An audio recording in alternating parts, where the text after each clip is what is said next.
They had this page, like a pen pal page.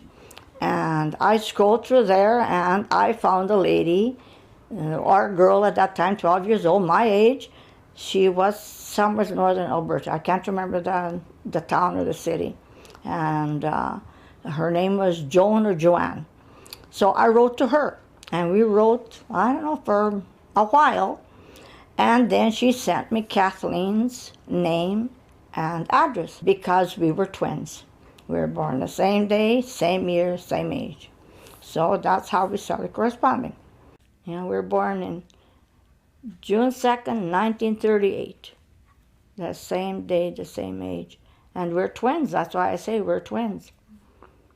So maybe that had a lot to do with the way we connected and how we thought. But Kathleen, she was like a confidant, you know, at phone, and we talk about our trials and tribulations.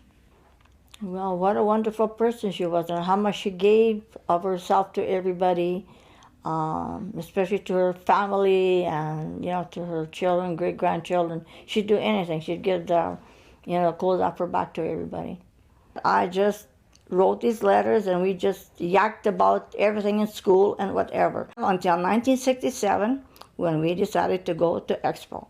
And I can't remember how I got in touch with Kathleen, but they came out to Ottawa, and I remember we met. There was a lake and the camping ground, and we all met there, and we followed them to their farm. And I think we stayed there for a couple of days. In fact, I have pictures with her and with her husband and with my husband and the kids, and that's how I have that one picture of the 3 kids only. And time went on, and I actually hadn't seen her for 3 years. So at age 65, somehow it was important to see one another. I don't know why. It was in February that year. Kathleen sent me an invitation to her daughter's wedding. And I jumped at the chance. But I didn't know who they were because I hadn't seen them for a long time. So I'm walking around the airport, and I thought, gee, you know, will I be able to find them? But then I heard Kathleen speak, and I recognized her voice, and I turned around, and here she was. But they looked different, you know, and I'm sure I did too. So I stayed for the wedding. I stayed there for a whole month, all of February. And then she invited me for her 50th wedding anniversary. And that's, I think, about 17 years ago. And that's the last time I saw them. Yeah, we celebrated, and then shortly after that, her husband, he got a stroke, and I think he died. I think it's 3 years in January that he passed away. And she always said she was going to come and visit me, and that's my only regret, that she never came to see Saskatchewan. And she really couldn't, because she lived on a farm. They had every kind of animal you wanted. They had sheep, they had lambs, they had cows, horses, pigs, everything. I talked to her a couple of times before Christmas, and just a few days before she had her stroke.